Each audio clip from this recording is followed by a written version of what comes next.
primero a la inglesa, me enseñaban creo que en tercero. Y yo siempre mirando los totales, las estadísticas de repitencia, reprobación, el último dato que tenemos es del 2024, 725.000 niños en Colombia perdieron el año, y eso es dolorosísimo. Y sí, bastante en la primaria. Le hacía la pregunta a Giovanni si había una legislación que si en preescolar hay que perder año, o en primero. Segundo, la reflexión: con más doctorados, con más formación, inversamente ha crecido la deserción, la reprobación y la repitencia. Sabemos que la cuestión de deserción, o que no haya niños, hay una causa que la miran como el índice de natalidad, no solamente en Colombia, sino también en América Latina. Pero más allá de eso, uno dice, posiblemente los ejemplos que hemos visto, personas que con doctorado hay que revisar, y con toda la pena, no estoy echando años por doctorados. ¿Qué es lo que pasa? Colombia tiene más maestros capacitados y formados. Marta, tú tenías la pregunta. En el grupo Bacatrás hemos estado también haciendo un poco esa reflexión, porque tomamos las estadísticas y más pues, del país y de Bogotá. En Bogotá, en el año 22, que Giovanni nos decía, mire, en el año 22 la deserción fue en preescolar, imagínense, deserción en preescolar del 4.17%, en primaria del 3.36%, en secundaria del 3.25%, o sea que en secundaria creció frente a la primaria, y en la educación media bajó al 2.83%. Eso fue en Bogotá. Pero me parecía rarísimo que la mayor deserción fue en preescolar, 4.17%. ¿Cómo así que en preescolar hay deserciones? No, eso es el descenso. Bueno, entonces, frente a eso, pues hemos también estado en una reflexión, pero pues felicito a Giovanni porque nos ilustra de que no es solo estadísticas. Claro que es muy importante también tomar esas estadísticas para ver lo que está pasando, pero ya llegar al fondo de los problemas de los niños, la vivencia, las dificultades que viven, mirar qué es lo que está pasando en la escuela. Y con Sofía nos preguntábamos, y esto es una pregunta para nosotros, o ustedes, pero ¿cuál es la pérdida escolar que se da en sus aulas y en su institución escolar? El año pasado, cuando queríamos profundizar la reflexión, les pedimos a ustedes, mandamos un correo que nos contaran qué pasaba en su colegio. Creo que si respondieron 3, no respondieron más. 12, sí, muy pocos. Pero entonces yo creo que Giovanni nos explica qué pasa en sus instituciones, también en donde nosotros estamos trabajando, y qué pasa en mi aula también, porque a veces tocamos también con eso. Compartimos con Silvia, por ejemplo, que en el próximo taller nacional y en el latinoamericano, porque sería muy interesante ver qué está pasando en otros países, que haya una discusión en vez, no tanto de las políticas educativas, porque eso termina siendo muy general. Qué interesante que el debate que se viene en el taller nacional y en el taller latinoamericano fuera a raíz de ese problema. ¿Sí? Ahí yo postularía a Giovanni para que vaya en nombre de nosotros allá a Perú y nos haga esa reflexión. Qué interesante es, porque el jueves hubo un paro de maestros en Bogotá y yo escuché defensa por la educación pública, y llevando en la cabeza lo que nosotros hemos hablado sobre la resiliencia, la deserción, decía, oye, ¿qué es defender la educación pública? Cuando vemos que nuestros maestros, no todos, una buena parte de maestros, hacen que los niños pierdan y deserten de la escuela, entonces dicen, ¿cuál es la defensa de la educación pública? Esa es una reflexión para hacer. Listo. Permíteme que Giovanni va a hacer un comentario y le pasas a la compañera para que vayan pasando. Yo tengo aquí micrófono. Tengo mi propio micrófono. Miren, cuando Silvia decía, para los que de pronto no me conocen mucho, yo he trabajado siempre, mis trabajos han sido sobre la violencia, no en la escuela, sino la violencia de la escuela. O sea, la violencia que ejerce el sistema sobre los niños. Y en eso me gusta siempre dejar claro que también soy profesor, que también he sido profesor de aula, que he sido coordinador, que he sido... Y eso también, y he sido formador de otros profesores. Sin embargo, siempre que yo hablo de estos temas, a veces la gente me dice, usted parece que no fuera profesor.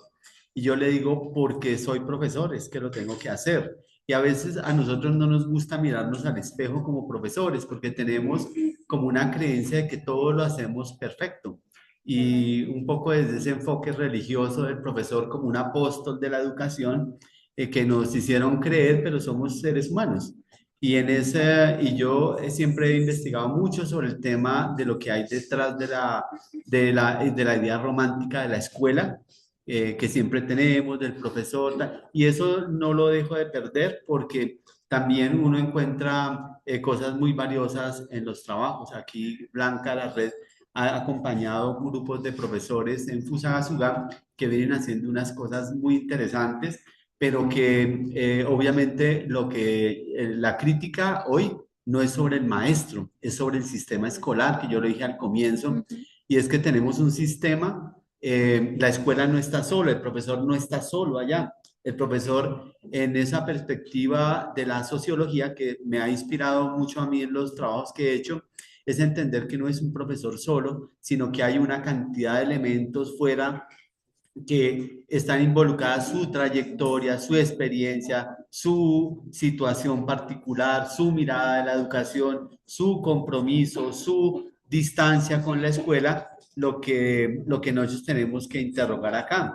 Hay dos libros que yo les recomiendo. Hay un libro que estoy leyendo que se llama Los ciclos de aprendizaje, un camino para combatir el fracaso, que habla sobre lo que ha significado el tema del rezago escolar, de todo el tema de lo que ha pasado en Francia y lo que yo les decía hoy.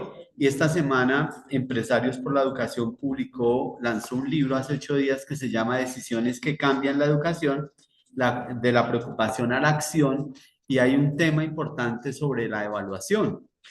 Porque ustedes van a mirar, a mí me gusta contrastar mucho las evaluaciones de los niños y las evaluaciones de los profesores. No las puse acá para algo, pero la evaluación de los profesores 1278 está entre 96 y 100. Ningún profesor saca menos de eso. Entonces yo a veces digo, tenemos los mejores profesores con los peores estudiantes, o sea, ¿cómo es esto? Porque también cuando los profesores me peleaban a mí que la autonomía, les decía yo que ustedes peleen la autonomía, es un problema también después para ustedes, porque quiere decir, profesor, que entonces el rector lo podría evaluar como él quiera. Y ahí usted no se aguantaría. Los profesores que sacan menos, por ejemplo, allá los profesores que sacan menos de 90, sacan 88, son los profesores nuevos. ¿Y por qué creen que los nuevos sacan 88 y los antiguos no? Porque los nuevos, porque el nuevo no conoce muy bien y llega y entonces, pero cuando él sabe que todos sacan 96, van y interponen la queja.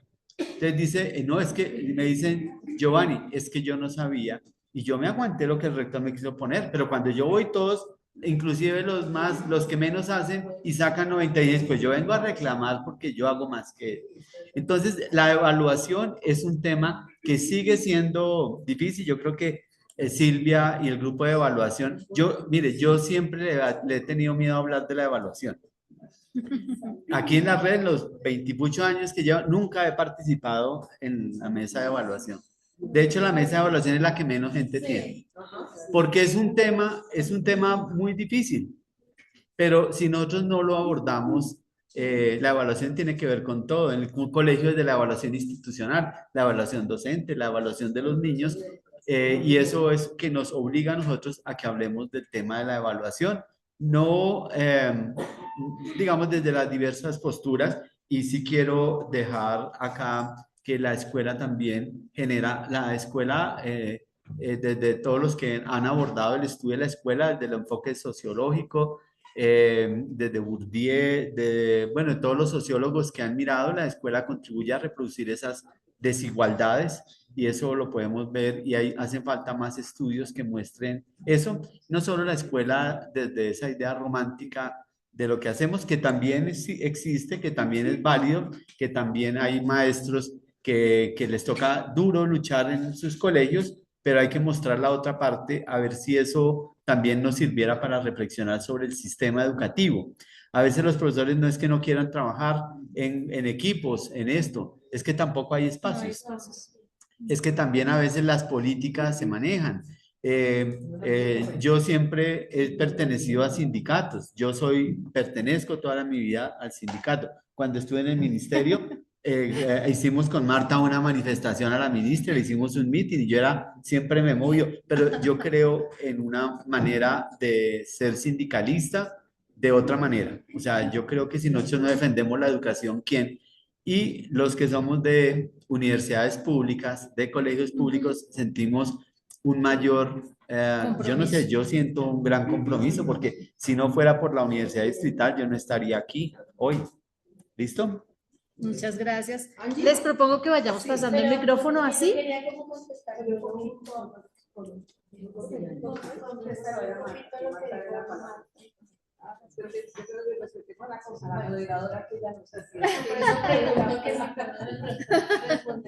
¿Qué dices? Le damos la palabra a la compañera Liliana que quiere responderle. Sí, a la pregunta que hicieron ellas, ¿por qué la deserción primaria, preescolar? Yo no les mostré la repitencia y adivinen cuál es el grado que más repiten los niños. Primero, sexto y séptimo. Porque Se sale. En respuesta a lo que tú decías sobre la deserción en los primeros grados, lo hablo desde mi experiencia desde el colegio. Los últimos años hemos tenido esa deserción por un motivo especial, y es que entre más se hace seguimiento a los estudiantes, que nosotras desde el aula vemos dificultades familiares, porque con los pequeñitos cualquier dificultad que sea, yo soy docente preescolar para los que mira, perdón. Mi nombre es Liliana Salgado, soy docente de preescolar, de ciclo inicial. Este año tengo grado jardín. Entonces, en los últimos años, al menos en el colegio, ¿qué ha pasado? El seguimiento que se hace tiene que ser por ley. Desde orientación y todo, pues hay que hacer ese seguimiento, y como docentes y como servidores públicos tenemos la responsabilidad de hacer las alertas sobre los problemas de abusos que nosotros vemos, o presuntos abusos. Pero que están tomando la decisión las familias, que cuando se hace el debido proceso y ya se llega a la instancia de reportar a bienestar familiar, los papás retiran a los niños del colegio. ¿Sí? Sobre todo con los más pequeños, porque para ellos creerán tal vez falsamente que si se llevan los niños, entonces se va a solucionar el problema. El problema desaparece, porque el problema normalmente para estas familias no es que hayan abusos o situaciones difíciles en casa, sino que el problema es el colegio que se dio cuenta y entonces lo cambió de colegio, a ver si en el otro colegio no se dan cuenta, pero ellos no saben que el proceso, una vez ya toma, el colegio lo reporta bienestar, usted puede estar donde esté, el proceso sigue. Ese ha sido uno de los motivos. El otro también ha sido la repitencia. porque entonces sucede que el niño perdió primero. Hasta hace unos años se tenía que, como estábamos por ciclos, pues se supone que el primero no pueden perder, Es que no pueden porque el perder. ciclo, Existe el bueno, ciclo nosotros uno. tenemos ciclo inicial, luego primer ciclo, que es primero y segundo, entonces digamos que el corte sería segundo para pasar a tercero. En el caso de la organización del colegio, en tercero, porque nuestra sede es muy pequeñita, solo tenemos hasta segundo, en tercero los niños cambian de sede. Es otro asunto que ahí se nos van muchos niños, porque desde la creación del colegio hay un imaginario que los mismos chicos lo bautizaron, que Playa Baja era la sede B, Playa Media era nuestra sede, sede C, y Playa Alta era la sede A. ¿Por qué? Porque en Playa Alta eso sucedió desde que el colegio, el primer megacolegio que se entregó a docentes del sector público fue el Diego Montaña Cuellar, CDA. Antes de eso, todos los megacolegios eran en concesión. En ese momento el alcalde era Lucho Garzón y el secretario de Educación Abel Rodríguez Céspedes. Entonces, en ese momento entregaron el colegio y quedó ese imaginario. Porque lo que hicieron, obviamente, llegamos docentes nuevos, aunque fue hace mucho tiempo, pues yo a los que acabábamos de ingresar por el primer concurso 1278, los docentes que estaban de planta antes, lo que hicieron fue seleccionar los estudiantes. Los juiciosos, que a la CDA, los necios en CDB y C. Entonces ahí ya empezó la exclusión que ha seguido y ha sido muy difícil romper con eso. Entonces, cuando los niños pasan de nuestra sede, que solo tienen en este momento hasta segundo, a la otra sede, muchos papás prefieren sacarlos, porque ya hay una fama de que esa sede no es la que deben continuar. Entonces también eso influye. Entonces, digamos Listo. que esas son otras circunstancias. Gracias. Espera que... ¿Tú le vas a pasar? Sí. Listo, muchas Voy a hacer el gracias. ejercicio. Retomamos las preguntas con respecto a la temática, porfa. Buenos días. La pregunta va en torno a lo que el profesor compartía de la estrategia que se realizó de refuerzo. El profesor comentó que los estudiantes propusieron proyectos y querían trabajar en este grupo y quería saber cómo se tomó la voz de los estudiantes, cómo se llegó al consenso de lo que ellos querían trabajar y qué otra alternativa hay para esto de la no repitencia, la no reprobación. Listo. ¿Estuvas respondiendo? Sí, bueno, cuando les dije que estos estudiantes se planteó una estrategia diferente fue mirar con los profesores que tenían conocimiento de cómo trabajar desde un enfoque o desde la pedagogía por proyectos. Y obviamente los proyectos parten desde los intereses que tenían ellos. Entonces a ellos se les propuso si querían ir en esa contrajornada 3 días a la semana, que iban a trabajar, cómo iban a trabajar, y ellos aceptaron. Y ahí ellos desarrollaron diversos proyectos, obviamente como de intereses colectivos, constituyeron unos equipos y trabajaron durante todo un tiempo un proyecto, pero que ellos lo planteaban y los profesores un poco hacían lo que se hace cuando se trabaja por proyectos, que es acompañar todo el proceso de ellos. Y frente a qué otras estrategias, yo creo que, por ejemplo, lo que ha trabajado Bogotá y es que hay que prevenir el rezago escolar. Las estrategias que tienen los colegios de acceso, permanencia, todo el tema que tienen las secretarías de educación para evitar que los niños se vayan, pero hay una muy importante y es la que los colegios pueden tener. ¿Qué hacer cuando, por ejemplo, en el mes de mayo, en abril, el profesor ve que un niño tiene un desarrollo de competencias que lo podría poner en riesgo? ¿Qué se puede hacer en un trabajo articulado con la familia, en un trabajo de la institución? Bueno, hay buscar como un trabajo de acompañamiento a ese niño y a esa familia, aunque sabemos que hay colegios que tienen, el profesor tiene 40 estudiantes o 38, pues lo hace más difícil, pero es como el colegio puede definir unas estrategias para que el niño, digamos, no se vea en ese riesgo al final. Miren, los niños que más pierden el año son primero, y Marta decía acá, pero estamos en ciclos, pero el trabajo de ciclos no es una realidad en todo el país. Yo creo que tampoco en Bogotá, en algunos colegios sí. Y a mí me gustaría un día traer un grupo de profesores que están interesados y que vienen trabajando por ciclos, y ellos dicen, pero ¿cómo es?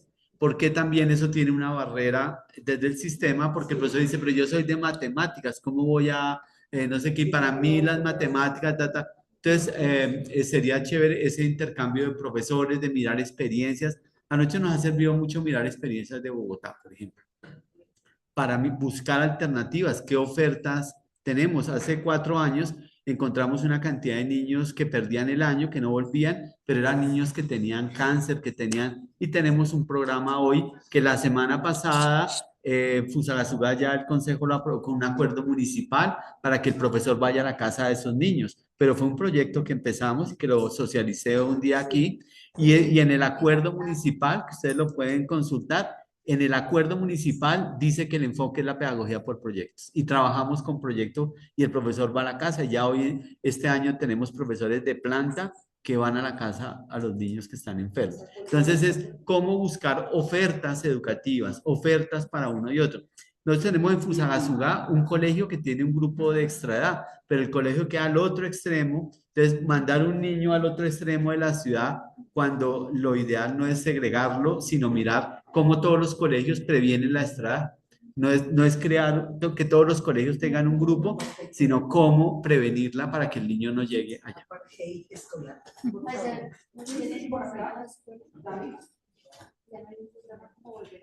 Buenos días, gracias por la reflexión. Y no lo quiero pues, volver a tener en cuenta el concepto de retroalimentación, y eso empieza pues, siempre con la pregunta de evaluar para qué.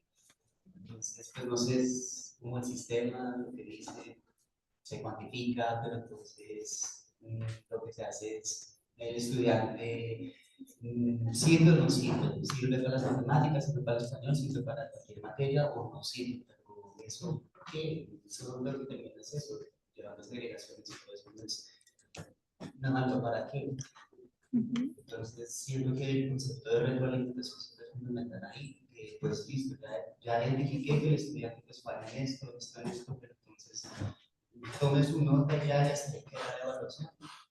Nunca se le dice al estudiante, venga, veremos en esta evaluación usted perdió punto 2, qué pasó acá, cuáles son los conceptos claves para entender en ese punto, usted como que está fallando en eso, nunca hay eso, nunca hay ese momento de validar, de subsanar, de corregir, de mejorar en conjunto con el profesor. Entonces siempre es como se evalúa para qué, ¿sí? Para descartar, para pasar a unos, para no pasar a otros. Entonces, creo que nunca se da ese proceso de retroalimentación. Ya lo estamos viviendo pues, en la unidad, se seleccionan unos proyectos y como que yo estoy allá luchando para que se les diga a las personas porque no pasaron sus proyectos, ¿no? Y entonces, como que no lo hacemos, entonces pero llegan los hechos de petición, y mi proyecto no está aprobado, porque nunca me dijeron y nunca me dijeron por qué, entonces yo no sé cómo participar para el siguiente programa, y pues no sé qué tengo que corregir pues, para que ahora sí pueda pasar. Entonces lo mismo pasa con los estudiantes, o sea, como que no saben que me dieron una nota, fallé, pero bueno, y ahora qué, ¿cómo mejor qué hacer para mejorar? Y el profesor me apoya en ese proceso, ¿no? Simplemente me dio una nota y ya echaba. Entonces, el concepto de retroalimentación. Y boletín me pregunta. Bueno, muchas gracias. Yo soy Carolina Castellano. Aquí nosotros con los compañeros manteníamos una duda. Efectivamente, pues primero resaltar el trabajo que está haciendo pues, el profe Giovanni, porque llegar a un puesto como en el que hoy ocupa y que esté haciéndolo de esta manera, pues te hace creer que las cosas son posibles, porque tristemente la gubernamentalidad hace que estas cosas pues tomen una mejor dirección, ¿sí? Entonces me parece bien interesante. Es más, cuando el profe expuso, recuerdo cuando expuso el proyecto de uno de los hospitales, pues yo no sabía que su merced pertenecía, pues, no, pues, que era el director de calidad, ¿sí? Entonces uno no cambia el perfil, efectivamente no lo miro diferente, pero porque se da más fuerza ese hecho de decir, es que las cosas se logran así, desde esa perspectiva. Entonces me parece bien interesante ese aspecto. Ahora, nosotros aquí manteníamos una discusión y decíamos, ¿qué pasa, por ejemplo, con ese estudiante? Y esa es la pregunta que le haría al profe en este momento, con ese estudiante que el maestro trata de ayudarle, trata de poder orientar el proceso ese de repitencia o el que está rezagado, pero definitivamente no se logró. Y lo que va haciendo de pronto es permear el resto de estudiantes y uno se está dando cuenta que definitivamente este estudiante está haciéndole mal a los otros. Aquí nosotros efectivamente, abro paréntesis y digo, nosotros sabemos que ese estudiante está pasando por unas dificultades tremendas, pero ya uno se da cuenta que definitivamente pues, está logrando efectos negativos en los otros. ¿Sí? Fácilmente pues lo que hace un directivo docente y demás que no esté chido, discúlpeme la expresión, ese muchacho es la manzana podrida, aquí no podemos decir dejar que no se nos tire al resto, ¿sí? Entonces uno también como docente empieza a apreciar ese tipo de situaciones, pero pues este tipo de proyectos son esperanzadores. Pero entonces en esta situación, ¿cómo usted solucionaría este tipo de situaciones? Sí. Bueno, la profesora Ivonne acá nos está escribiendo y ella, digamos, hace una reflexión o una pregunta acerca del papel del orientador escolar.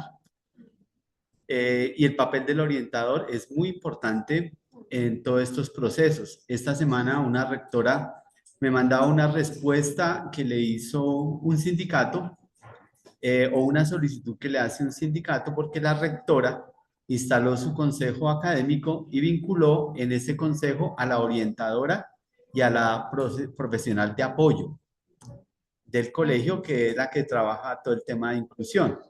Y entonces los profesores hicieron un requerimiento al ministerio diciéndole que cuál era la norma que permitía que la orientadora y la profesional de apoyo. Y la rectora me mandaba un audio desesperanzada porque el ministerio contestó que evidentemente solo pertenecía un docente por cada área y que la orientación escolar no era un área ni el apoyo pedagógico.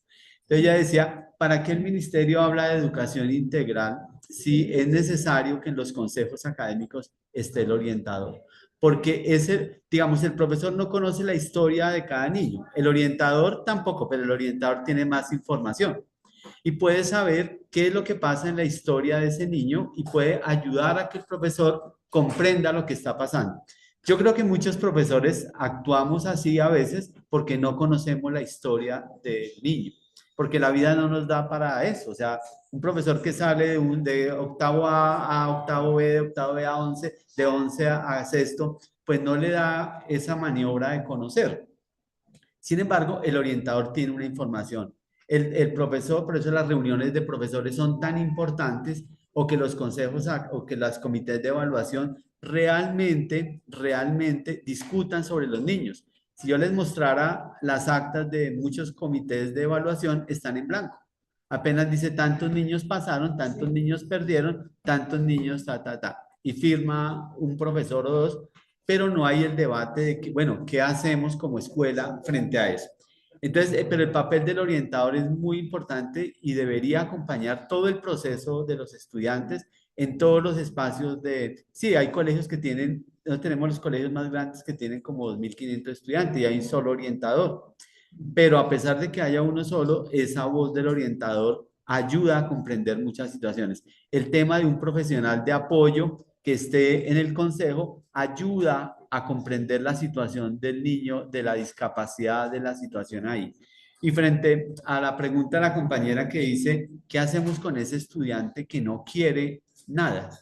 Y claro, hay estudiantes que no quieren nada. Pero también, ¿qué ofertas le plantea la escuela o el sistema educativo? No todos los estudiantes hoy quieren ser profesores, ingenieros, abogados. Ustedes miran y le preguntan a un niño qué quiere ser. Quiero ser youtuber. Quiero ser youtuber. Entonces, es qué ofertas hay que hay. A mí me parece ahí que así ha sido algo importante el ministerio en estos años y es hablar de los centros de interés. Un niño que de los que estaba repitiendo por tercera vez me lo encontré en un colegio, hicimos un grupo focal y él tenía un sombrero volteado entre el bolsillo. Y es un colegio que tiene una tradición en Fusagasugá allá tienen algo que se llama una danza que es lo emblemático de Fusagasugá, que se me olvidó el nombre, ahorita, qué vergüenza. Y ellos es un colegio que siempre tienen la reina que gana todo eso. Y allá usted va a ese colegio y todo escucha música folclórica. Y tienen un salón como un comedor y usted ve los chicos bailando.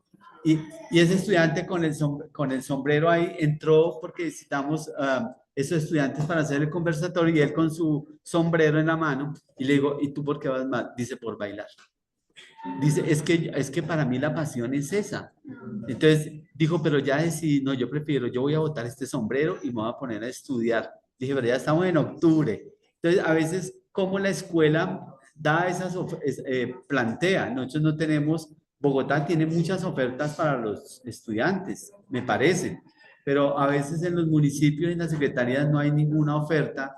Nosotros no tenemos ofertas para los chicos de lo que quisieran hacer, el colegio tampoco.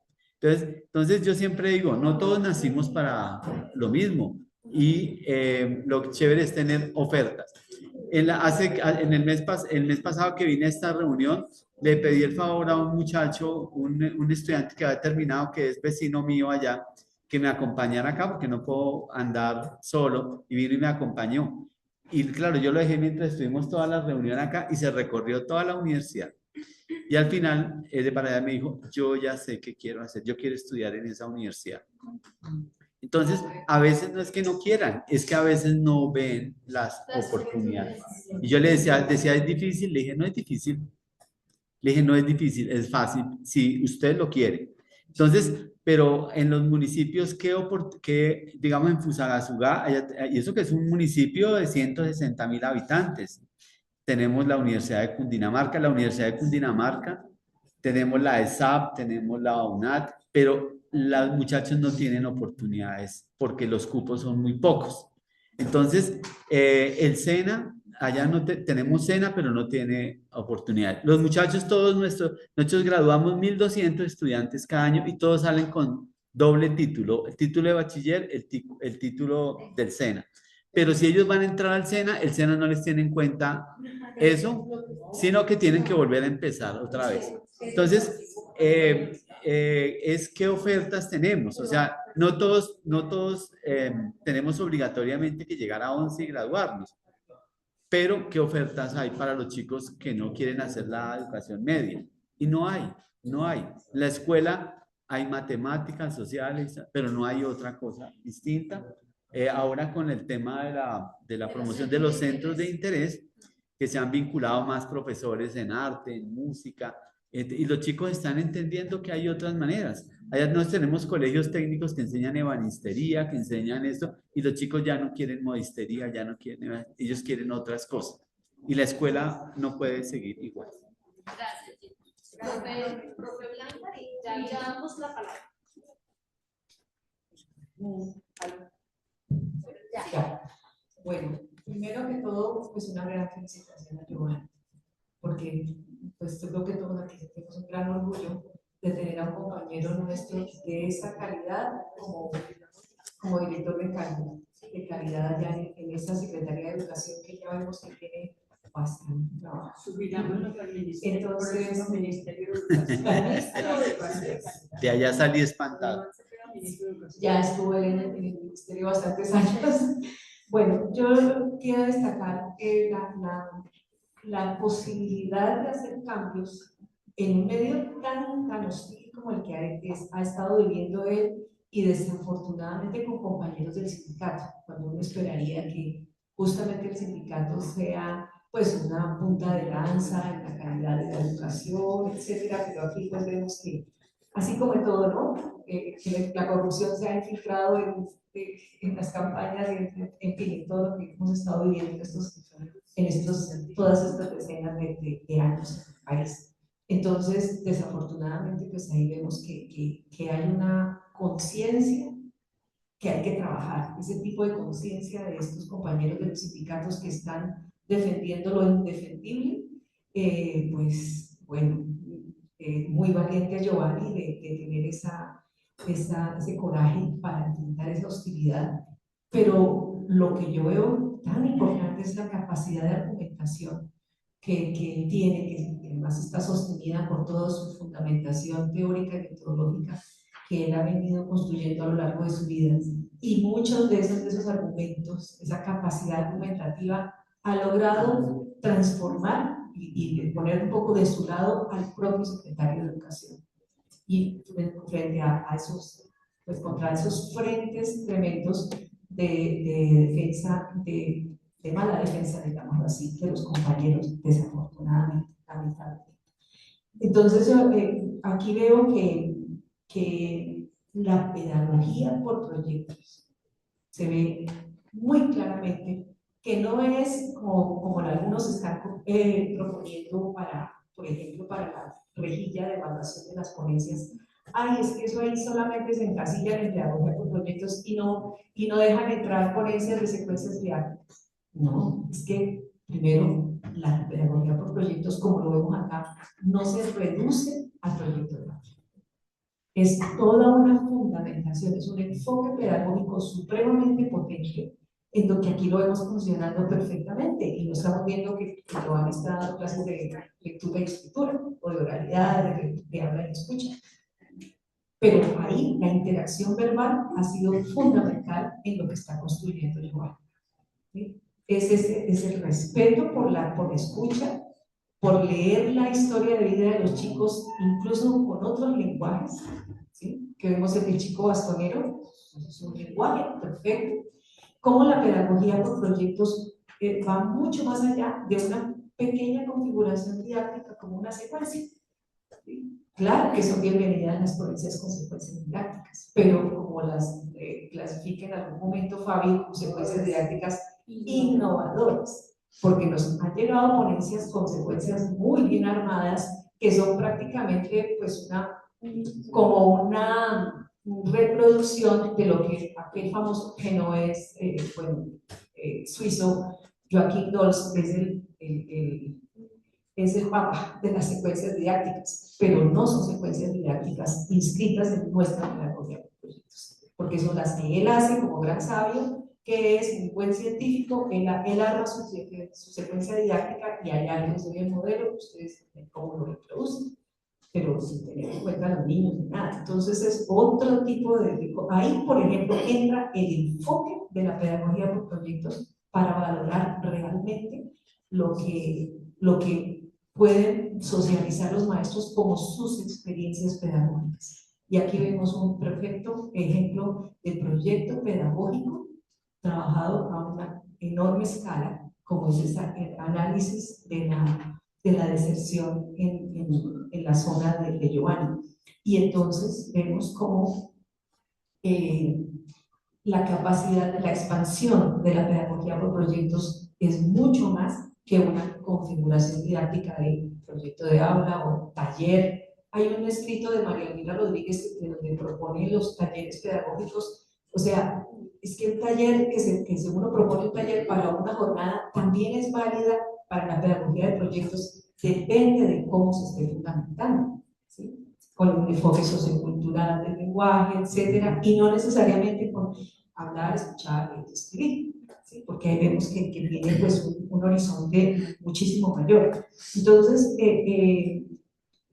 viendo cómo este proyecto podría convertirse en una formación del docente sindicalizado, que esa podría ser una de las proyecciones. Le pregunto a Giovanni, tu ponencia, por ejemplo, la que vas a llevar a Perú, o la que estás previendo para octubre, ¿En qué mesa me inscribirías? Porque puede inscribirse en cualquiera de las 6 mesas.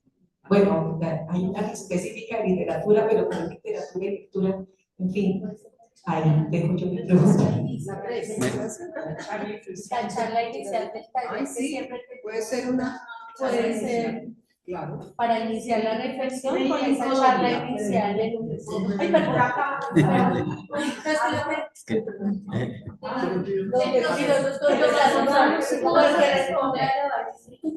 Ahora, después de 2.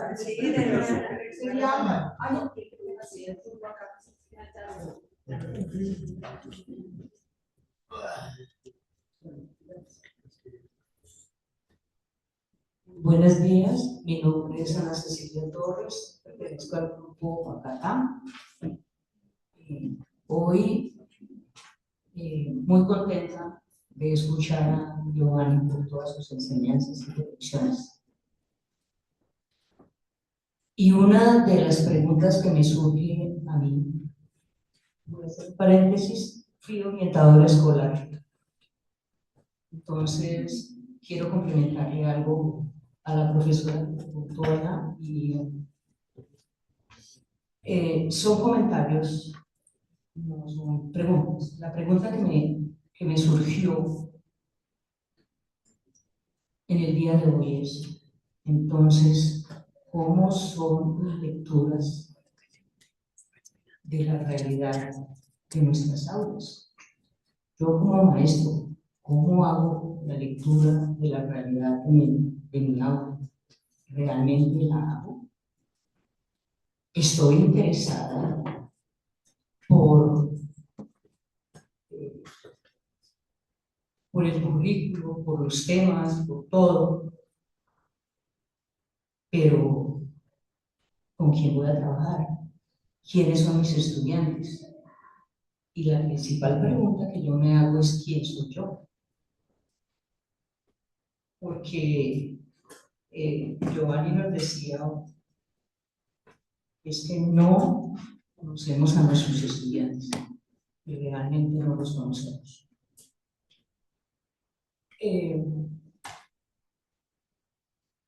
Estamos preocupados por evaluación. ¿Evaluación de qué? ¿Y para qué?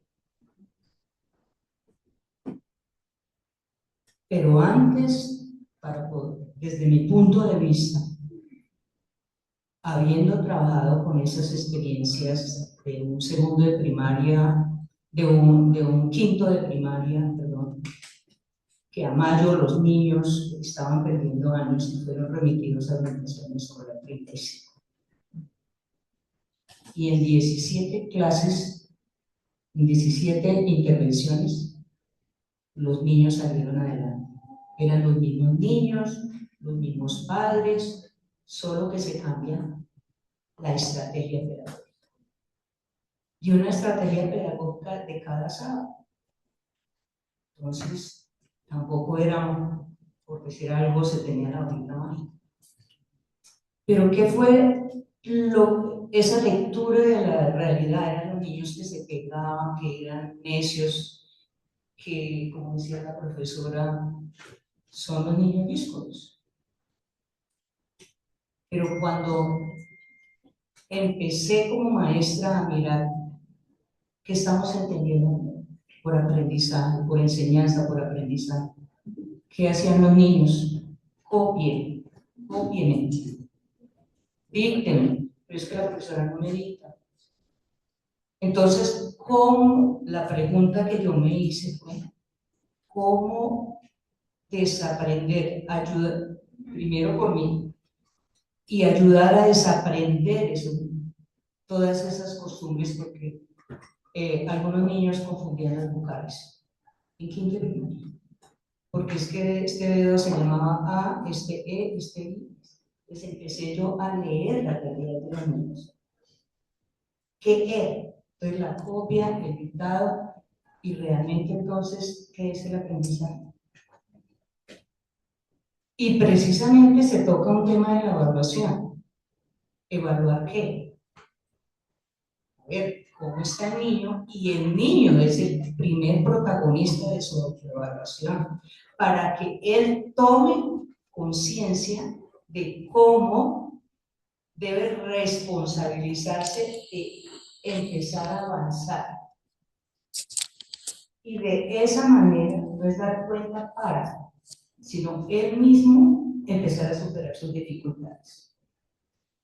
Pero antes de eso, es que esa parte emocional, yo pertenezco al grupo de oralidad, y cómo la oralidad, cómo el contar, como decía la profe Blanca, empezar a desenmudecer, a contar su historia, a narrar su historia, a creerse capaz, a esa parte emocional, esa parte de fortalecerlo o de fortalecerse él mismo como sujeto, como persona, rápidamente uno se da cuenta de que el lenguaje, la palabra, la lectura, la escritura, son esa fuerza de expresión, esa fuerza de construcción de subjetividad. Pero eso no lo tenemos en cuenta. La parte emocional, eso ni siquiera la nombramos. No vemos cómo el niño no quiere hablar, se aísla, y eso, todo eso lo hemos comentado acá hoy. Pero realmente, vuelvo a la misma pregunta, ¿cómo estamos leyendo nuestra realidad? ¿Cómo nosotros como maestros nos estamos leyendo? Y termino diciendo lo siguiente. Pertenecía al grupo al comité de evaluación, que era una niña de 11. Y de un momento a otro, la niña de 11 no quería hacer nada. Llegaba al colegio a chupar lápiz, decía la maestra de matemáticas. Y la maestra, en su afán de que pasara porque era 11, la otra maestra en su afán de ayudarla. La niña no quiere hacer nada, por lo tanto, ¿qué le puedo calificar? Afortunadamente, la remitieron a la orientación escolar y descubrimos que la mamá la echaba de la casa porque pensaba quitar. Ella creía que le iba a quitar el marido. Entonces, por supuesto, era un estorbo. Esta niña ya había tenido un hijito. Entonces, la mamá, por eso era que pensaba que le iba a quitar el marido. Entonces la niña que trabajaba los días sábados, desesperada, porque los 2 días, sábado y domingo que ganaba algo de plata para sustentar el sostenimiento de su hijo, lo único que pensaba era en suicidarse. Entonces, por eso la niña no quería, solo quería morir.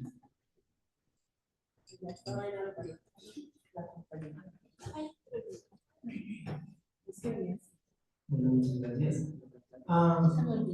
Siento que hay una acción que es muy excluyente para este tipo de chicos que buscan incursiones dentro de un contexto escolar, y es la prueba Saber 11. Como la prueba Saber 11 exige los parámetros, los colegios lo que buscan es que estos chicos que no cumplen con siempre estándar académico, entonces saquen uno porque nos va a dar los resultados. Y también siento a veces que el ministerio juega de eso. ¿En qué sentido? Por ejemplo, el año pasado nos comentaban que se hizo la prueba de los saber, y lo primero que se le dio prioridad fue publicar los resultados de las pruebas de lenguaje y de matemáticas, pero lo emocional nunca llegó. Entonces, ahí alimenta esa sed del docente por querer mostrar los resultados, que a veces con los chicos no se puede. Pero si el colegio se enfocara en ser un poco más incluyente, entonces el mismo sistema lo empieza a excluir porque quedó en categoría menos amplio. Entonces ahí empieza, bueno, aquí jugamos. Por un lado nos dicen que seamos más humanos como escuelas, pero por otro lado nos ponen unas prácticas depredadoras o unas acciones depredadoras. Marta, yo quería decir algo. Oye, Bueno, miren que cuando el profe dice de las pruebas saber, aquí no les mostré el resultado. Pero, digamos, yo he hecho el análisis de la deserción, la reprobación desde el 2019. Pero queda con la profesional de evaluación que analizamos los resultados. Los colegios que tienen más reprobación, los resultados de todos los colegios son estáticos. O sea, el promedio de los resultados de la prueba saber en cada área son siempre 51, 52, 49. Entonces, así tenga porque a veces los profesores dicen, es que ustedes nos piden resultados, pero también nos exigen que los estudiantes sean promovidos. Pero yo le decía, pero miren los resultados, si en 6 años, ustedes, digamos, nosotros hemos reprobado 2.500 estudiantes, pero el resultado de la prueba es igual en todos los años. Entonces, ¿qué relación hay entre el resultado de la prueba y la reprobación? No hay. Porque si uno dijera, ah, no, es que mire, la reprobación fue tal y verdaderamente son chicos que no quieren, que tienen un nivel de competencias, pero miren las pruebas tal, que sería algo perverso, pero no hay asociación entre un resultado y otro. Y lo otro que tenía acá, y es que evidentemente, digamos, las secretarías de educación pocas veces publicamos los resultados de la prueba saber. O sea, nosotros nunca lo publicamos, porque sabemos que la prueba saber solo mide unas áreas y mide unos aspectos. Por ejemplo, en lenguaje no evalúan sino la comprensión lectora, pero no evalúan todo. La prueba quiero ser, tampoco evalúa todo. Mal haría una secretaría en publicar. ¿Quiénes hacen eso? ¿Quiénes son los que publican? Las empresas que venden los pre-ICFES. Ellas sí lo sacan, El ministerio ha hecho claridad que nunca el ministerio saca los resultados, porque todos debemos entender que es un elemento dentro de todo el tema de la evaluación. Y aquí hablamos de la evaluación externa y de la evaluación interna que hay. Ahora, por eso decía que no encontramos relación entre la evaluación interna y la evaluación externa. Porque si nosotros viéramos los resultados de la prueba saber, en las pruebas quiero saber, en otras pruebas externas, asociación, relación, pero no encontramos ninguna. O sea, así pierdan 2.500 años, el colegio sigue sacando en promedio 240. Bueno, sí. A mí este tipo de conversaciones me genera un poco como de sensibilidad frente al proceso docente en el aula. Y después de unos años a mí me llamaban la maestra de las cosas perdidas, porque me decían, usted se puede con eso, usted se puede, sí. No hay un estudiante que nosotros no podamos, bajo la empatía, transformar. Sí, pero a veces preguntaba, hablaba con ellos, ¿de dónde se rompe ese vínculo donde yo sé, tú puedes dar vida? Si hay momentos en los que su contexto y si uno no conoce su realidad, desafortunadamente no va a avanzar. ¿Sí? Y de pronto llega el momento en donde no avanzó, pero dimos lo mejor. ¿Ya?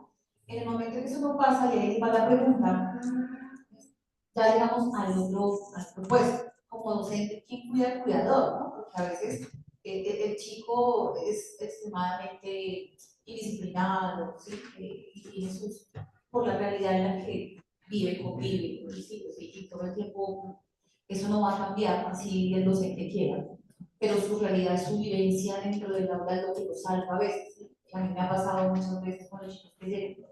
Y hay que buscar las estrategias para que se sientan dominados. De nada sirve que en tu cabeza tengas la especialización, la licenciatura, el doctorado, si no sabes llegar. Y la realidad ha cambiado después de la pandemia un montón. ¿Sí? O sea, la escuela no es la misma. Entonces tenemos que nosotros empezar a desaprender, a reconocer la realidad de que dices tú. Pero en el momento en que ya las cosas se paran a un límite y uno mira hacia atrás, no es para vivir un proceso de esperanza. ¿Sí? Y ahí es donde el maestro dice, precisamente, ¿qué hiciste con él? Porque desafortunadamente lo que decimos del sistema es otro con nosotros. ¿Qué hiciste con él? ¿Hasta dónde llegaste? ¿Qué aportaste para él? Entonces uno dice, no, yo el observador. Y el observador ya es punitivo, es lo malo, pero no lo bueno, nada más. Entonces, ¿Cómo podemos llevar a incentivar a esos docentes a que lleven un debido proceso, pero sin que le quitemos nada al estudiante, pero tampoco que no le ayudemos? Porque nos vemos en esa cruda realidad que esa semana que hubo la parte de convivencia escolar en Soacha, una semana entera hablando de convivencia, que todo es a favor del estudiante, pero pues nosotros siempre como que nos quitan un pedazo y uno dice, ¿cómo le hago para escribir? ¿Cómo le hago? Si es que yo sí he hecho, ¿sí? Yo sí, pero ¿cómo hacemos para que el docente entienda cómo se debe escribir? Porque lo que no está escrito, entonces, ¿cómo podemos incentivar a los docentes a llevar esos debidos procesos? Porque a veces de verdad que de esa realidad que el estudiante llega también le quitamos un pedazo y pasan a bachillerato y es que esto es problema normal, eso es uno más. Y en primaria, si los cobijamos, si los decimos, si los consentimos, ¿en dónde se rompe eso? ¿Dónde se rompe esa humanidad que desafortunadamente ya no existe? Y nosotros, y quiero creer que los que están a puertas de graduarse somos esa pequeña esperanza de esos estudiantes que hoy en día dicen mi zona como de confort, mi zona de salida o mi refugio es la escuela. ¿Sí? Entonces, pues sí es importante que nosotros empecemos a aprender a escribir esas formas de poder entender la realidad de los demás, pero también vinculándolo con la enseñanza y la aprendizaje de nosotros. Para las dos. Sí, para las dos antes que se nos pasa. Mire, el Ministerio de Educación hace 4 años nos hizo una visita a un colegio en donde hay personas con discapacidad, estudiantes.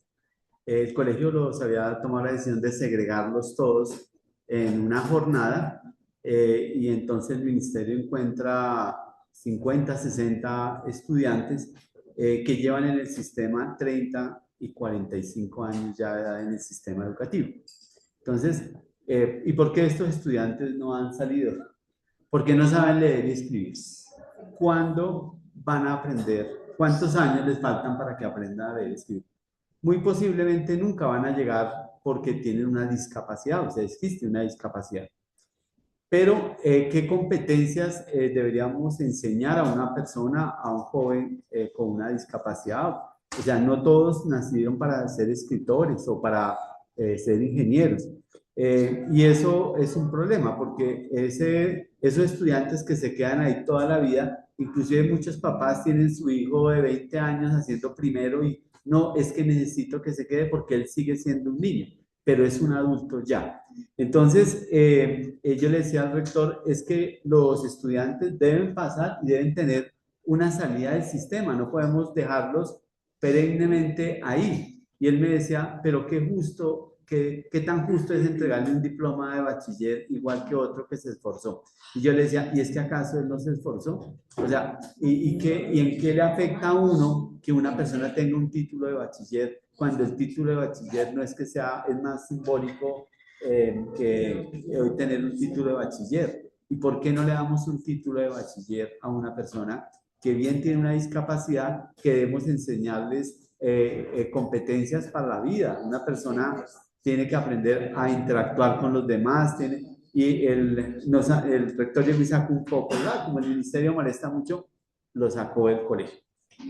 Y otro, frente al debido proceso. Yo le decía a un rector, dijo, Giovanni, o sea que no puede perder ninguno. Le dije, usted puede dejar todos los estudiantes que quiera, siempre y cuando usted haya hecho un debido proceso.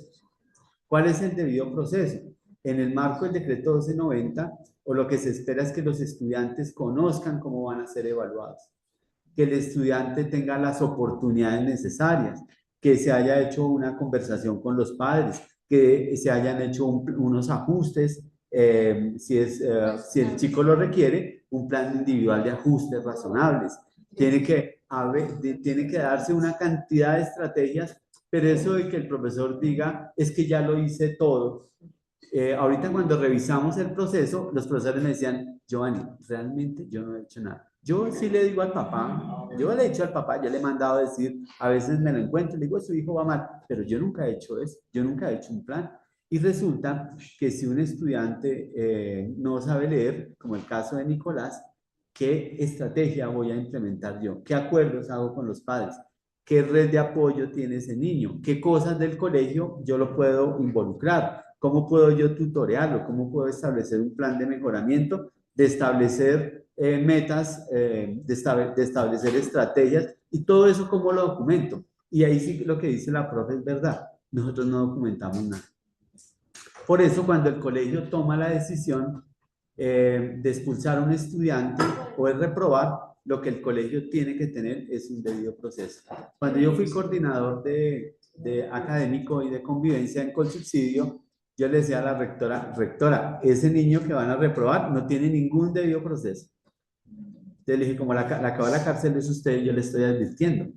La molestaba un poco en eso porque para todo se requiere un debido proceso. Imagínense un rector que evalúe al final a un profesor en periodo de prueba o que le ponga 60 o 40 y no tenga un debido proceso. ¿Qué le pasa al rector? Entonces, el debido proceso está definido en el artículo 29 de la Constitución Política. O sea que no es un capricho, es un derecho que tenemos todas las personas. Nosotros, desde la Oficina de Inspección y Vigilancia de la Secretaría, también hacemos procesos disciplinarios, iniciamos procesos disciplinarios con los profesores. Y yo también lo pido siempre. Rector, allá viene, le entrego a este profesor. Ahí llega una profesora con una carta, es que el profesor me mandó para acá. Él dice, a partir de hoy esa profesora no la recibo acá. Una profesora de carrera, yo le digo, ¿y qué hizo, profe? Dijo, nada, el rector me mandó con esta carta. Y rector, el debido proceso, ¿dónde está? Ah, es que aquí me dan quejas de la profesora y el coordinador me dice, rector, ¿cuál es el debido proceso? Entonces, el debido proceso no es algo que nos falta a nosotros mucho como profesores tenerlo. Y más ahora, desde el 2006, con el Código de Infancia y Adolescencia, por eso todas las tutelas, o sea, si todos los niños demandaran esto y tutelaran, todos ganarían las tutelas. Porque lo que van a mirar en la justicia es el debido proceso. ¿Sí? Pero, señor padre de familia, ¿usted conocía el sistema? No. Colegio, ¿usted le comunicó? Sí, una vez hicimos una reunión y ahí les explicaban el sistema. ¿Dónde está la evidencia? ¿Usted le comunicó al padre que su hijo iba mal? Sí, yo le mandé decir con la abuelita un día que pasó. No. Entonces, el debido proceso es fundamental. Y aquí en esto es una debilidad que tenemos como sistema, es los niños de quién son responsabilidad. ¿Solo del colegio? No. El Código de Infancia y Adolescencia determina que los responsables de los niños, niñas y adolescentes son tres: el Estado, la sociedad y la familia. Obviamente, siendo la familia el primer respondiente. Pero nosotros tenemos responsabilidad porque hacemos parte del Estado. Pero también el ICBF, pero también la comisaría. Yo tengo una mesa cuando hay temas con los niños, convocamos ICBF, al defensor, a todo el mundo ahí. Venga, todos somos responsables de ese niño, entonces tomemos la decisión todos, ¿sí? Porque a veces, no, digamos que a veces también le sueltan a la escuela todo. Obviamente Bogotá, yo no sé cómo funcionará porque Bogotá es tan compleja en todo, pero tiene más elementos que... En el DIL, en la dirección local, hay una mesa... Bueno, de eso hay que convocar a todo el mundo. Hay que convocar a todo el mundo. En un colegio, una situación de un niño, tiene que estar el orientador, si tiene el profesional de apoyo, el coordinador de convivencia, el coordinador académico, todos los que podamos estar ahí para eso. Lo que pasa es que la vida a veces no nos da y la vida del colegio es agotador. Sí. Mira, la profe bueno, no era como una especie de intervención. ¿No? Ustedes saben cómo llama esta sede. Sí, este edificio. Rogelio Salmona. Rogelio Salmona nunca obtuvo un título de arquitecto. Yo me imagino, y me recreo mucho con el ejemplo que dio el profesor al inicio, con Mateo, ¿sí puedo ser equivocada? Sí, Mateo. No, con Mateo, donde sus notas eran en color rojo. ¿Se imaginan a Rogelio Salmona con esa libreta? Se parece a la mía, parece una plaza de toros. Sí. Entonces, es también aquí cuestionarse como lo hace el profesor, y es ¿para qué se evalúa? Y también ¿para qué sirve la educación? A una familia, a un estudiante, que cada uno de los que ha tenido el ejercicio profesional aquí, o que lo tiene aún. Yo soy 1278, no soy sindicalizada, para que no haya prejuicios al respecto. ¿Para qué sirve la educación? Hay un ejercicio que me pareció muy interesante que leí, más que es ya llevarlo a la práctica. El Ministerio de Educación Nacional, a través de su programa PTA, se fundamentó en un estudio que hizo la Universidad de los Andes. Y lo leía como una propuesta frente a ellos qué hicieron con eso para implementarlo. Y es que ese estudio trabajó todo lo que sucedió posterior a la pandemia, 2021. Son los niños que hoy están saliendo de bachillerato y son los que vienen, los que creo que están en sexto o en quinto o en cuarto, están fueron los que empezaron en preescolar, como le llaman acá, niños de preescolar, ciclo 1 y primer ciclo, ¿cierto? Ustedes son niños que se murieron sus tíos, hermanos, padrinos y todo lo que sepa, todo lo que haya sucedido, pero nunca los vieron. Somos de la cultura occidental, entonces ver el muerto para nosotros da tranquilidad.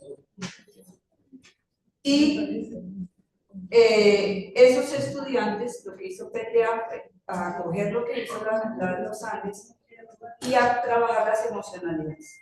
Eso provocó un decreto, una de las tantas legislaciones que hay, ley de la infancia y adolescencia, código policía, ley de las emociones y todo aquello. Entonces, para trabajar ¿qué? Ese asunto. ¿Y desde dónde se hace? Desde las aulas. ¿Sí? Pero aquí a cada uno lo escuchaba, pero cuando usted presentaba sus experiencias y todos tenían una muestra en su rostro de terrible, gravísimo. Pero es que ese estudiante, esos dos estudiantes que usted presenta, 2 o 3, son de los 1.498 de los 1.500 que pierden. Y aquí cada uno, la docente que está aquí a mi espalda, con todo respeto, hablaba de su ejercicio como orientador. Se descontextualiza cuando se presentan esos ejercicios así. Y yo me llevé el imaginario, pues terrible, ¿no? Claro. ¿Cómo le van a hacer eso a un estudiante? ¿Cómo le van a hacer eso a este niño Mateo? Pero a veces esos ejercicios descontextualizan esas realidades de las que cada uno ha hablado en este momento. Uno es un niño que está abandonado por la familia, porque ya ahora ya no se habla de familia, sino redes de apoyo.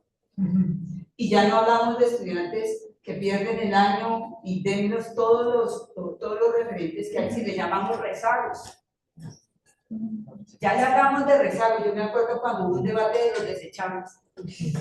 Haga que a todos vean la expresión que cada uno tiene y los llamamos rezagos. Pero se desconocen esos contextos de esos muchachos, de esos niños. ¿Sí? Entonces, a veces esas situaciones hacen que se pierda el ejercicio por evaluar y porque esto es un problema estructural.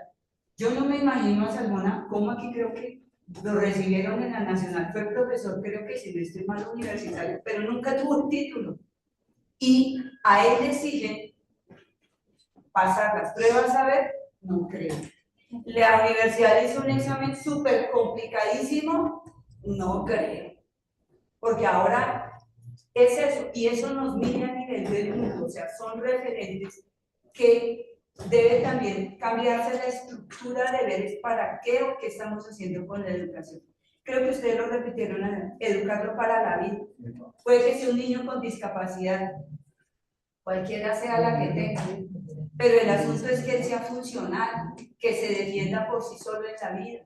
Entonces, tenemos que también reflexionar frente a eso. Y lo otro, esto también es un asunto estructural. Muchos estudiantes muy valiosos, que no le gustan las matemáticas, pero usted lo viera para dibujar. Uy, es impresionante. Y nunca pasó en la Universidad Nacional. ¿Y qué está haciendo? Pues bueno, por allá está contratado por una revista pero es que no tiene... ¿Listo? Y creo que McLuhan, hace muchos años, hizo una crítica muy fuerte y creo que con el tiempo decía él, pues a mi tiempo, en mi época de la universidad no, era lo más importante, pero a esta hora los títulos creo que ya están perdiendo un poquito de peso. Gracias. Sí. Martica, yo quería decir algo a partir de eso, y es que como una reflexión que a mí siempre me deja es cuál es el papel y el rol de la escuela en la sociedad. Si la escuela, porque cuando yo me reúno con los profes, ellos siempre como que aumentan o como que se preocupan que el desempleo, que la pobreza, que la familia, que todo, pero a veces la escuela está llamada también a aportar algo en esa transformación. Ustedes no saben, pero, o no sé si no veo que en los noticieros muestren mucho, pero también ha aumentado mucho el reclutamiento de niños nuevamente para el conflicto armado. Y nosotros tenemos niños que hemos tenido información que han sido reclutados en nuestro municipio al conflicto armado, los niños vinculados a las delincuencias, los niños usados en abuso sexual, toda esa cosa. Entonces, a veces nosotros como que la escuela se atemoriza de la realidad, pero es que los niños son de esa realidad.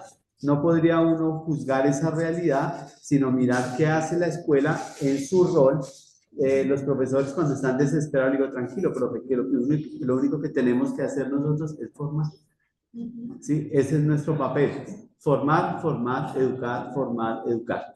Que la policía se encargue de eso, que los jueces se encarguen de eso, que todo el mundo se encargue de lo que tiene que hacer, porque la escuela no puede seguir a veces de espaldas a la realidad. Hay contextos muy difíciles, o sea, en nosotros yo diría que los contextos, yo le digo a los profesores, los contextos de acá, porque yo he trabajado en contextos difíciles, aquí Bogotá tiene unos contextos muy difíciles, con población muy difícil, o cuando estuve en Córdoba trabajando con el Ministerio de Educación, allá entré en un contexto de paramilitarismo, de BACRI, de todas esas cosas que las experimenté y las sufrí, y entonces uno dice, uy, no, hay sitios más difíciles.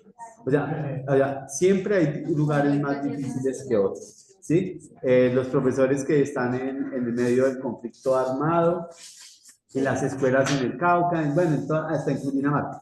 Y ahí vivir con esa zozobra, vivir con todo ese temor, y siempre habrá, pero la escuela siempre tiene que tener un papel de reivindicar a esos niños, de ayudar, de contribuir a eso y no ayudar a que se vayan porque allá los están esperando todo el tiempo, un revólver, una moto, la delincuencia y toda cosa que los llama y que a veces las mismas condiciones de inequidad hace que los jóvenes terminen.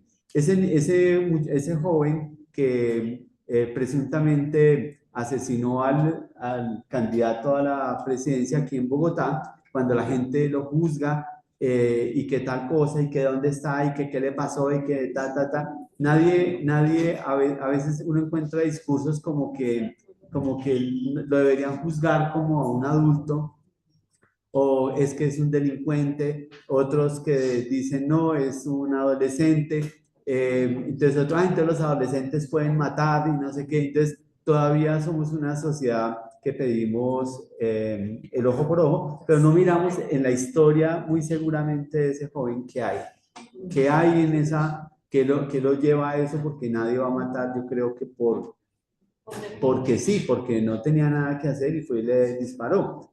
Y así nos pasa con los estudiantes en los colegios. No sabemos la historia. Ahora hay profesores que dicen, es que a mí no me pagan para saber la historia. Sí nos toca un poquito, sin meternos mucho porque termina uno sufriendo también. Sí, también. Profe,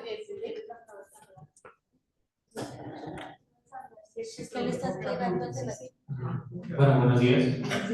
Mi nombre es Dion Escandón, soy de la Universidad de Distrital.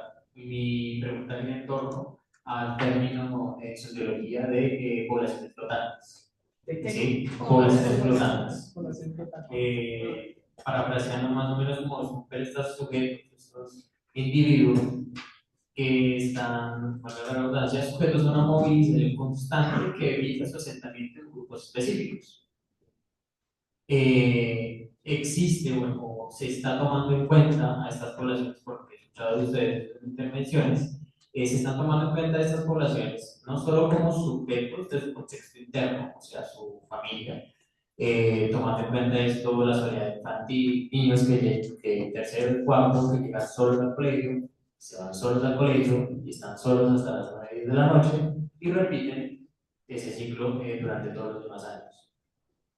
También tome en cuenta a los niños, sino que también de su contexto interno escolar, que son niños migrantes dentro de su propio colegio. ¿Sí? Son estos niños que son sujetos a exclusión y a segregación de los mismos docentes, como ustedes han dicho, juntar a los rezagados en un solo salón. ¿Sí? O que estos niños son flotantes dentro de su propio colegio al no rendir dentro de los estándares de los ciertos docentes a cambiar de salón constantemente. Eso es una situación que se repite a lo largo de todo el periodo académico, de todos los periodos académicos. ¿Cómo se puede encontrar una información al respecto? ¿O se puede hacer algo que ponga, digamos, estas situaciones que nosotros como docentes, a veces son incontrolables?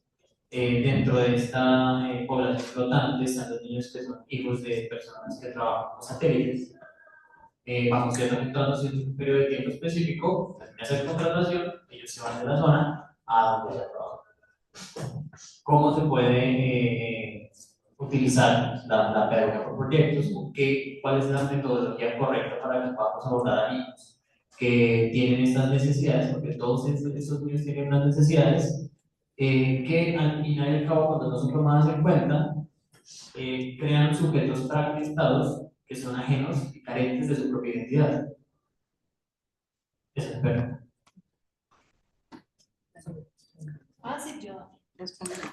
Está muy fácil.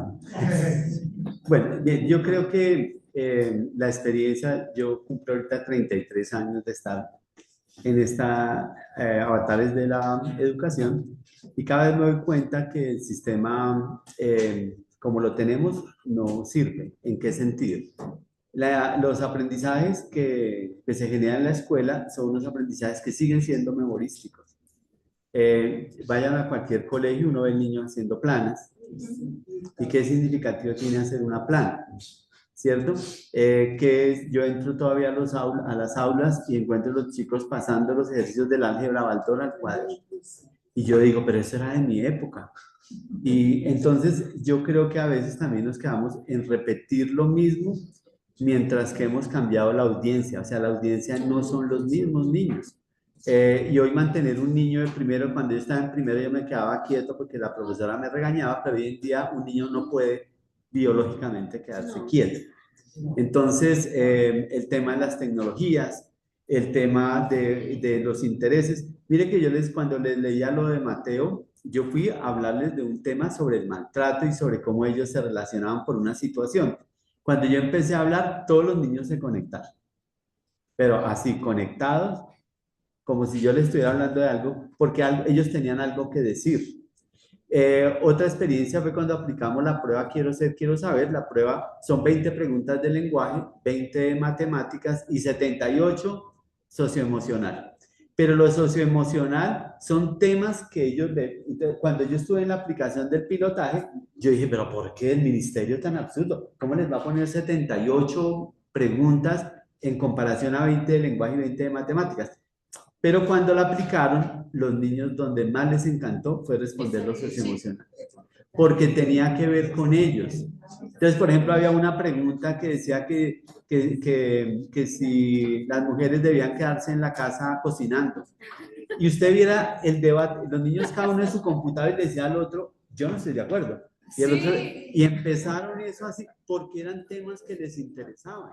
Entonces, si yo llego a un salón a que abran el cuaderno van a copiar esto y empiezo a la dictar, pues no. Entonces resulta que el profesor hoy tiene que valerse de una cantidad de cosas y a mí me parece desde la experiencia que yo trabajo que la pedagogía por proyectos es la salida. ¿Por qué? Mire lo que la experiencia de trabajo con niños que tienen cáncer, tienen todas las enfermedades y empezamos a trabajar con ellos en su casa desde un proyecto. Y cuando ellos empiezan a montar el proyecto, esta mañana me decían unos practicantes que acompañan a una niña con una enfermedad que no le han identificado qué es, y me decía el practicante esta mañana, ayer estuve con Ballet. Dijo, llegamos y yo llegué con todo esto para trabajar unas guías y me dijo, guarda las guías que eso ya me lo sé.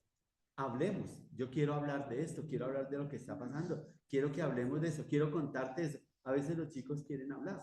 Entonces, pero en la escuela, no, es que tengo el tema, tengo el tema, y por eso digo que el sistema es culpable, porque a veces profesores me dicen, Giovanni, yo quisiera hacer eso, pero es que el coordinador no me deja. Es que el rector impide eso. Entonces, la pedagogía por proyectos para mí sigue siendo un elemento que lo hemos puesto en funcionamiento en varios contextos. En el trabajo de los niños con enfermedad en su casa, trabajando un proyecto, vinculan a la familia, el niño participa en eso. Un niño que yo les mostré una vez que hizo un proyecto en su casa, después cuando él retorna a la escuela, él empieza a contarle y conecta a todos los niños con un proyecto que había hecho sobre la Virgen de Guadalupe y casos cerrados, ¿se acuerdan? Y yo decía, la Virgen de Guadalupe, mire, tan interesante, yo la veo, pero no. Cómo lo cotidiano de los niños no entra a veces a la escuela. Y la pedagogía por proyectos lo que hace es eso, es, venga, un tema para conversar, venga, planteemos temas para conversar. Y acuérdense que es como el chisme, cuando uno le plantean un chisme chévere, uno se conecta. Pero si me van a hablar de una cosa que no me interesa, entonces la pedagogía por proyectos, y es ahora, frente a ese tema de la población, hay niños que, verdad, como lo dice el profe, son migrantes en su propio colegio. Los pasan de un curso a otro. En mi secretaría he encontrado niños que los bajan de quinto a segundo, que vuelven y los suben, que vuelven y los bajan. Y yo digo, ¿y eso dónde existe? Dije, yo sabía que existía la promoción, pero no la despromoción. Entonces me dice la profesora, es que la mamá pidió. Yo le dije, bueno, entonces si es la mamá que pida que lo gradúen de una vez. Entonces eso, y los niños los rectores cuando están en el estudio de planta le dicen, rector, se le bajaron 300 estudiantes. Entonces me dice, sí, claro, es que los migrantes, los venezolanos se fueron. Entonces yo miro los datos y le digo, rector, usted tenía 40 y se le fueron 8. Entonces, ¿cuáles los migrantes? Allá se nos han ido 240 de una matrícula de 16.000 estudiantes, que no es nada significativo.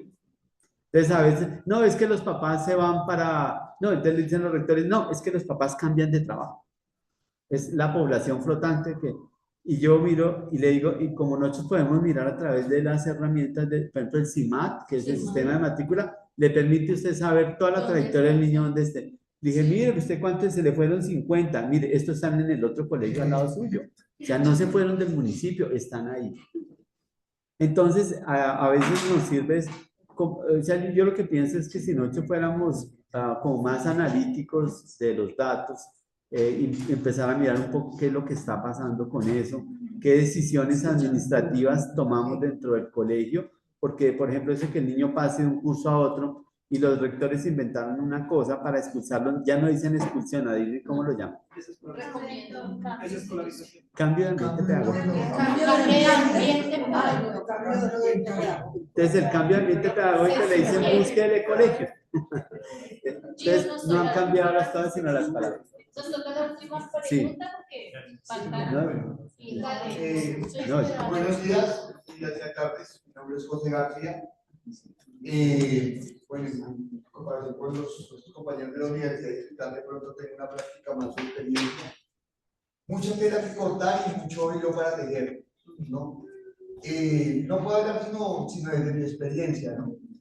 Yo desafortunadamente no voy con una educación formal, no voy con una educación tradicional. He tenido ya con esta la segunda práctica, reitero, de educación formal, o sea, me hace inmerso mucho lo que preguntaba David, de pronto que fui con la compañera Carolina, de se evalúa para qué, ¿no? Para qué educamos, ya lo dijo su merced, para la vida, ¿no? Yo, de pronto, como su merced, pues, me toca a uno desde la experiencia misma, yo tuve estudiantes que de quinto que iban a pasar a sexto, muy disciplinados, que le diga a la compañera que no quieren nada o que realmente le están afectando negativamente al grupo. Y es precisamente desde allí, desde donde queremos ver precisamente esa diversión que queremos pues normalizar. Cuando en la clase no hay más sino de lo mismo, contenido y reiteración y repetición de contenidos. Cuando yo me cuenta de ellos, me trajo la misma pregunta que decía Giovanni, y es la violencia no en la escuela, sino de la escuela como institución, ¿no?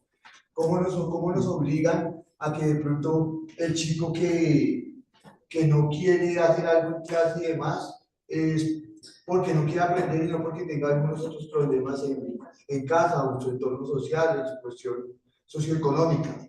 Entonces, me surgen como pues, preguntas de pronto que yo ya ellos me he ido respondiendo, porque pues, como decía Mercedes, no existe un sistema de educación en Colombia, y es el hecho de, ¿para qué educamos? Dijo alguien por acá, creo que la compañera que estaba en orientación, ¿quiénes somos nosotros? ¿Quiénes son ellos? ¿Y qué nos atañe entre los dos para hacer de esas narrativas escolares, por así decirlo, de esos relatos, perdón, escolares, esas narrativas que vamos a construir en comunidad con ellos? Como diría pues Escandinavo Zuleta, a mí me preocupa la situación de educación aquí en Colombia, y es precisamente desde el dialogismo que se pretende en mi caso hacerlo desde las formas escolares. Ahora bien, en ese orden de ideas, lo que realmente me afecta a mí, yo en este momento tengo un primerito, no he tenido mucha actividad con ellos porque van 2 semanas, a mí me quitaron algunas horas de clase en la práctica en la que tenía, porque la semestre pasado iba 16 horas a la semana, ahorita no lo dejan ir a uno sino un solo día. Y tengo un chico que se llama James, y él tiene bastantes, tanto barreras biológicas como el espectro autista y demás, como barreras sociales. Entonces yo en este caso, pues yo tengo algunas didácticas, no sé si conozcan el canto de la pájara pinta o demás, a mí con él no me toca poner a escribir y demás, y de pronto dibujar el pajarito, la paja y la flor, para que él dibuje lo que recoge la pájara pinta y trate pues hasta de hablar. Otra de las didácticas fue como tratar de llevar las vocales en el sistema de signos muisca, por así decirlo, y que lo hicieran con plastilina o con demás. Pero en sí lo que realmente me preocupa a mí es realmente esa educación que le estamos dando a los chicos es simple para la vida. O sea, realmente es la forma en la que estamos construyendo a quienes van a estar en el futuro de nuestra construcción como sociedad, como país, si se quiere, como empresa transnacional, porque somos una economía que maneja unos 48.000 billones de pesos al año legales, ¿no? Legales. La legalidad, pues, creo que es más. Y en ese orden de ideas, ¿cómo estamos haciendo para que las personas que están accediendo a nosotros, como de pronto, no sé, luz del conocimiento, van a ser educadas para la construcción del mundo que queremos para ellos? Entonces, realmente ese es el punto. ¿Cómo estamos haciendo nosotros como docentes para emergernos? Yo como docente tengo bastantes barreras, me da coraje, porque hasta en la universidad me las ponen, sí me hago entender, pero pues, cada uno, porque pues, con el debido respeto, no, soy muy vulgar y escueto. Pero mi abuelita me decía, si uno se mete a estudiar, empieza a estudiar. Ella lo decía más vulgarmente, ¿no? Porque ella es un poquito más ética que yo, pero menos estética. Entonces ella decía, bueno, mijito, pues no se meta a trabajar, sino a trabajar. ¿Sí? Pues lo puedo decir vulgarmente, pero estoy pidiendo un permiso, como lo diría ella. ¿Se puede?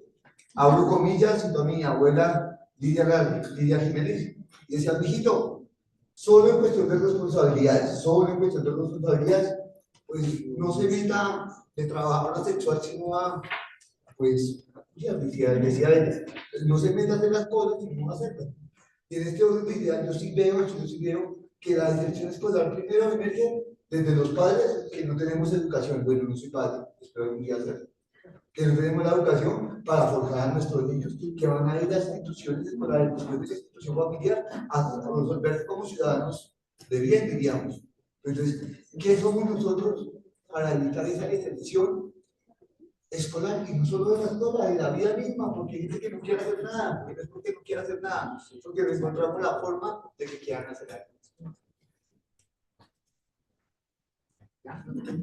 Entonces, bueno, yo creo que ya podemos ir cerrando, son las 12:17, pero creo que este ejercicio de discusión era absolutamente necesario.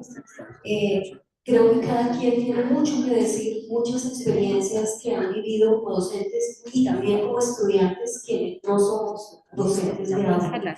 Entonces, el ejercicio que vamos a trabajar para retomar lo que es la escritura académica, pensando en nuestra ponencia, va a ser leyendo una ponencia que fue presentada en el 2022 por un colectivo de docentes del colegio IPAN, que es el colegio de aquí de la Universidad Nacional, que habla sobre la convivencia y que habla de un proyecto que en efecto le permitió al colegio, si me permites, escuchar a los niños y a las niñas.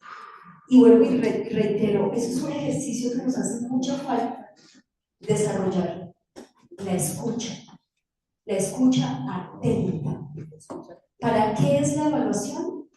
Para escuchar, para interlocutar, como ya lo dijeron aquí, para conocer al otro y para orientar un proceso de aprendizaje, para dar cuenta de un desarrollo, ¿no? Del desarrollo de ese proceso de aprendizaje, que además no es solamente del estudiante, es del docente, incluso más del docente que del estudiante.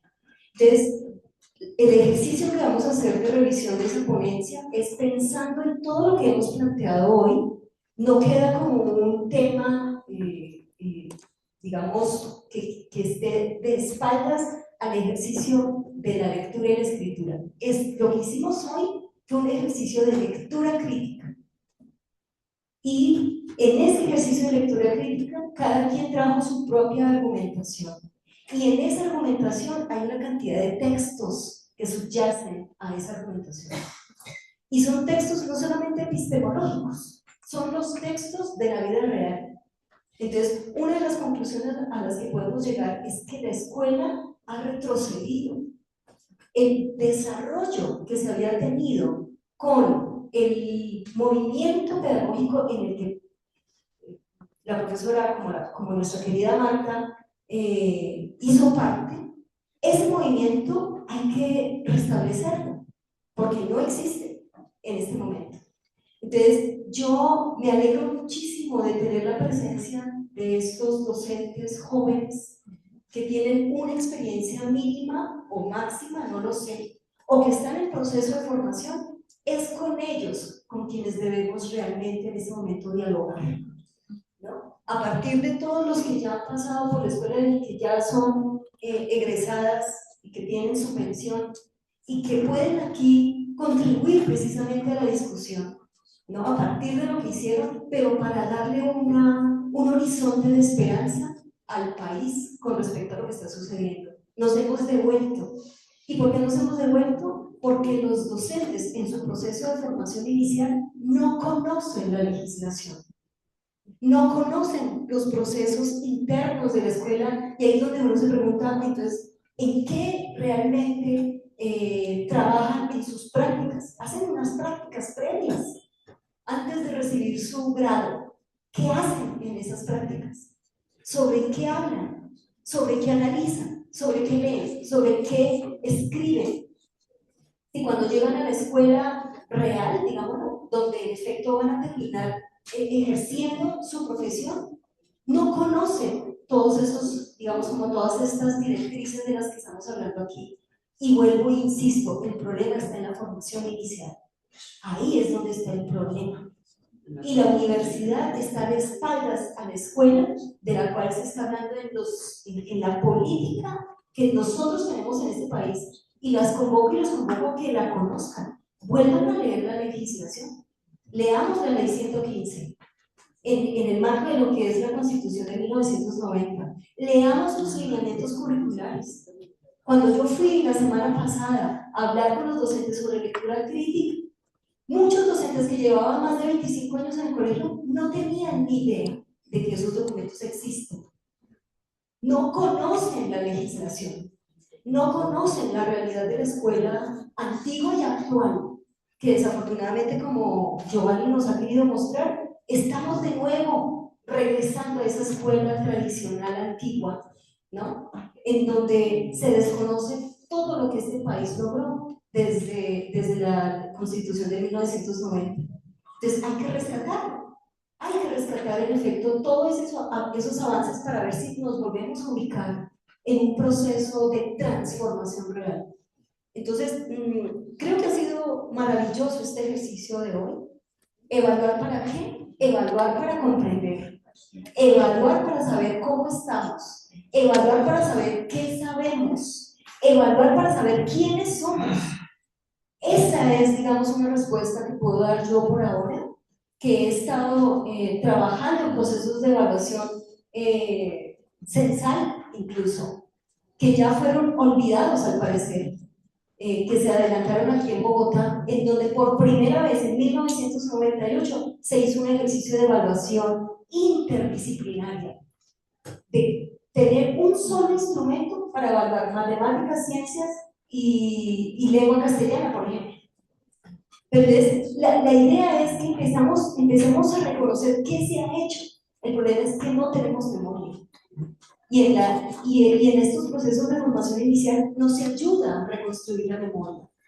Entonces, creo yo que de esa manera podemos avanzar en el taller de escritura, que lo ideal es poder adelantar el ejercicio en la mañana para hacer una discusión en la tarde. Qué interesante, ¿no? A partir de ese texto y de la interlocución que se le hizo a ese texto, cómo en efecto esta red está entendiendo el ejercicio de educar, el ejercicio de desarrollar competencias en los niños y en nosotros mismos y en las familias y en la sociedad misma, ¿no? Se trata de hacer un ejercicio de acompañamiento, de potenciación, no de enseñanza.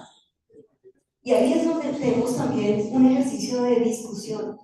Uno no enseña a leer, uno no enseña a escribir, uno no puede enseñar competencias. Eso es imposible. Eso es ir en contravía de lo que realmente sucede en la vida real. Entonces, ahí hay digamos, como un vacío con respecto al proceso de formación de los docentes para entender que hay una sociología de la educación.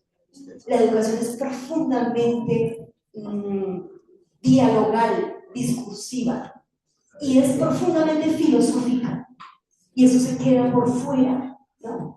Entonces, es lo que vamos a trabajar en el taller de escritura académica, retomando este ejercicio de discusión sobre las violencias, y que tiene que ver precisamente porque no se aprende a escuchar al otro, y porque no se le da voz al otro. Y eso es lo que la pedagogía por proyectos trata de, digamos, como demostrar como posibilidad, ¿no? Ahí es cuando hablamos de la democracia en la escuela, y ahí cuando hablamos de inclusión. Eso es influir al otro, escucharlo y reconocer su diferencia, y a partir de esa diferencia hacer una propuesta pedagógica. En conclusión, para mí, todos estos problemas de los que hemos hablado son pedagógicos. Ahí está el problema, que no hay propuesta pedagógica, no hay. Y no hay un trabajo colaborativo, no hay un trabajo de equipo. Es un asunto terriblemente individual, ¿no? Nos estamos dividiendo. Entonces, tras de que no tenemos un sistema educativo coherente y cohesivo, nosotros mismos nos estamos dividiendo al interior de nuestras comunidades. Entonces, el llamado es hacer realmente un trabajo en equipo, ¿no? Creería que con eso podríamos ir dando cierre. Bueno, entonces, la invitación, entonces tú nos compartes la ponencia para que tengamos esa en el NOT, para que todos la podamos trabajar, para abordarla el 18 de abril. La próxima sesión es el 18 de abril. La idea es que vamos a tener el taller con el compañero David y el ejercicio de escritura. Entonces tú nos dirás si empezamos con escritura y luego seguiría David. Sí, ¿listo? Entonces así sería el ejercicio. La idea siempre es que las sesiones se dividen en dos partes, digamos hoy pues por la importancia del tema que Giovanni trajo, pues nos demoramos todo el tiempo, pero la idea sí es trabajar dos aspectos para avanzar en la escritura de las ponencias. Les invitamos a las personas practicantes que también se arriesguen a escribir, sería muy interesante poder tener ese ejercicio. Y creo que es una oportunidad única que ustedes tienen para avanzar en este tema de escritura académica a partir de esa experiencia que están escuchando acá. Oye, perdón, ¿y el taller de David de qué está? David, ¿qué me puede pasar de favor el tema? Es relación, metáforas y democracia. Metáforas y democracia. Luego hablamos para hacer la pieza comunicativa. Listo. Ese es el otro punto que nos corresponde. Entonces ya me voy a poner aquí el gorro de Chepito. Entonces las membresías las pueden pagar. Aquí está nuestra compañera tesorera Sonia. Entonces si ustedes quieren pagar la membresía, no los estudiantes no, sino las personas que somos miembros del nodo, para que hagamos el pago de la membresía, pues porque es un ejercicio importante para mantener nuestra red. Y perdón, yo aclaro, no es que los estudiantes no, lo que pasa es que los estudiantes tienen una tarifa diferente si quieren estar. Dale para que quede grabadito. Lo que estamos diciendo es que los estudiantes tienen una tarifa diferente porque, por ejemplo, para ir a Perú, tenían que estar en el 2005, haber pagado la membresía, así sea como estudiante, para que allá no paguen en Perú, porque si no a ese estudiante le va a tocar pagar en Perú en la entrada al evento. Entonces, a los estudiantes se les está dando una tarifa, pero también estaba diciendo como que hagan grupos para que se sientan pertenecientes a un grupo, como que se sienta, porque la red funciona por grupos, por colectivos. Entonces también es... ¿Y cuál es el valor de...? La mitad de la misma. Ah,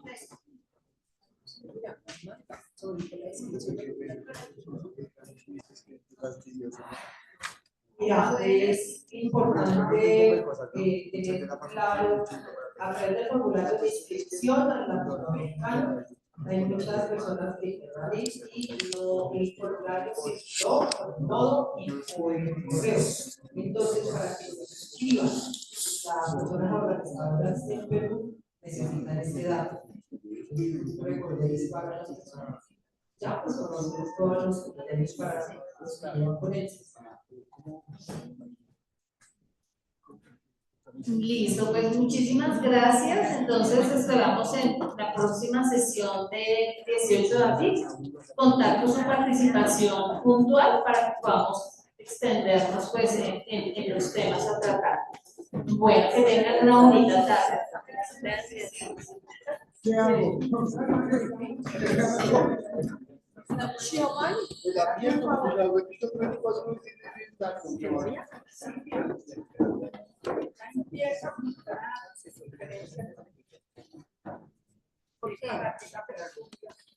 Es el de no, Chao, que